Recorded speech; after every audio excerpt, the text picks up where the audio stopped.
What's going on, everybody? Noise by Noel back here, and it's a very special day today. It's the first day of free agency, and I think that definitely calls for a double upload today. So, right off the bat, when free agency opened up at 3 p.m. today, 6 o'clock Eastern time, players were already ready. They were already signing deals, and it seemed as though they were very eager to get those signatures inked and get that new money rolling in for the next few years. So I'm going to look at the different deals that were made today, and I'm basically going to give my thoughts on each of them, run through them, see which teams got better, see which teams lost out, and see which players actually were able to get a big payday today, because they really secured the bag for sure. I'm going to start off with the three biggest contracts, and in my opinion, they were probably three of the most contracts that were sought after and people thought were a done deal since, months before. So I'm going to start off with Nikola Jokic, and he just signed actually the biggest deal in NBA history. He will be playing for the Nuggets for 5 more years and making $264 million. And I mean, back-to-back MVP, this one was definitely a no-brainer. And then we got Devin Booker, who actually re-signed with the Phoenix Suns, 4 years, $214 million. The Suns may have came up short this past year and lost in the second round, but Devin Booker most definitely is the future of their franchise, so it was very smart for them to lock him up now. And then we have Mr. Bradley Beale himself, and he re-signed with the Wizards 5 years, $251 million. I mean, Beale can definitely go somewhere else and have a better shot at winning, but he's not going to get paid $250 million anywhere else, so I definitely do think that, he made the right choice for his financial future, and I just hope that the Wizards can put an actual contender around him because he's a very talented player. I'm going to move on to what happened with the Lakers today, and a big hit in my opinion was that they lost Malik Monk to the Kings for 2 years, $19 million. And, Monk definitely wanted a little bit more money than he was going to make on the Lakers, so I don't blame him for taking this, and he's going to reunite with his college teammate in De'Aaron Fox. They also signed Juan Toscano Anderson for the minimum. They signed Damian Jones for 2 years, and the details have been released. Lonnie Walker for 1 year, $6.75 million. And Troy Brown for the minimum as well. Through this, I can see that even though they lost Monk, they were still looking to add some young talent to their team. Damian Jones, he's a very springy, very athletic center, so that makes a lot of sense. Lonnie Walker played for the Spurs since he got drafted, and he's a very, very good defensive player. His offensive game still needs some polishing up, but he'll definitely help the Lakers off the bench.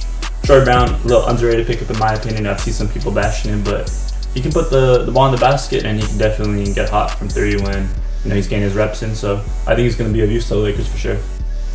Then we got the 76ers. Their biggest signing today was getting Mr. Sneakerhead himself, Mr. 4,000 shoes in his collection, PJ Tucker, for 3 years, $33 million. They also got Daniel House for 2 years, $8.5 million. And they lost DeAndre Jordan to the Nuggets, who he signed a minimum deal with. I definitely do not think they should have re-signed DeAndre Jordan, so I'm glad they let him walk. PJ Tucker, he's always of use in the playoffs.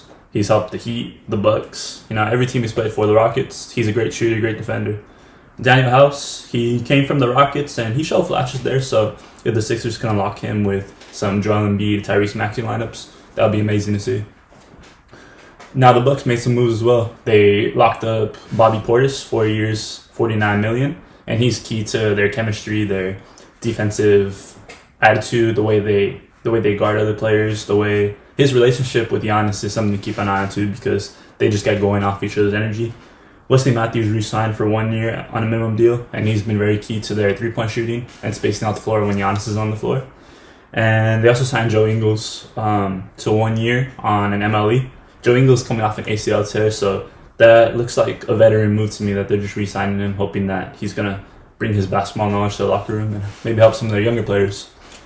The Orlando Magic, they re-signed 2 of their younger players, Mo Bamba and Gary Harris. Mo Bamba signed a 2 year, $21 million, and Harris signed a 2 year, $26 million.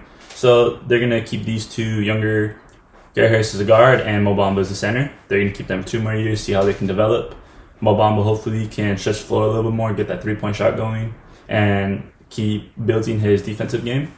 Gary Harris, he's always been a nice player. He can back up your starting rotation point guard and bring a lot of energy when it comes to the game, whether it be with a big dunk, big block. And yeah, so the Magic have a nice little young core going, They just drafted Montrero. They have Jalen Suggs, so we're going to see what happens with that. And lastly, I want to talk about some young players who were able to cash in on these past few seasons of playing very well. I want to start off with Anthony Simmons from the Trailblazers. He inked a 4-year, $100 million deal today.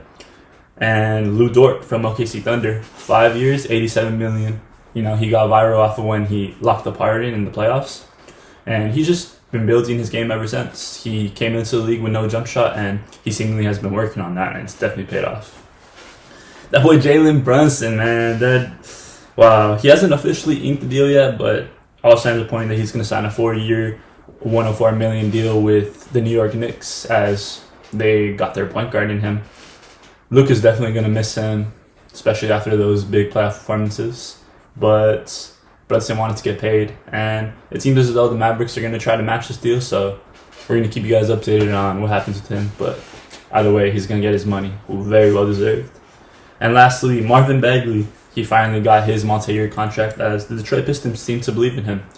He signed a 3-year, $37 million deal, and he'll be wearing a Detroit Piston jersey for the remainder of time until his contract's over. That about does it for all of the big signings that happened today. They're still going on right now, but so many happened. I just wanted to make a video for you guys. But we'll definitely do these little recaps at the end of each free agency day. Still waiting on that Zach LaVine signing. That's one to keep an eye on. But yeah, thank you guys for tuning in. Let me know your opinions in the comment section. Let me know if a team took an L or a W with these players, and if the players themselves took a W. But yeah, have a good day, y'all. Noise by Noah.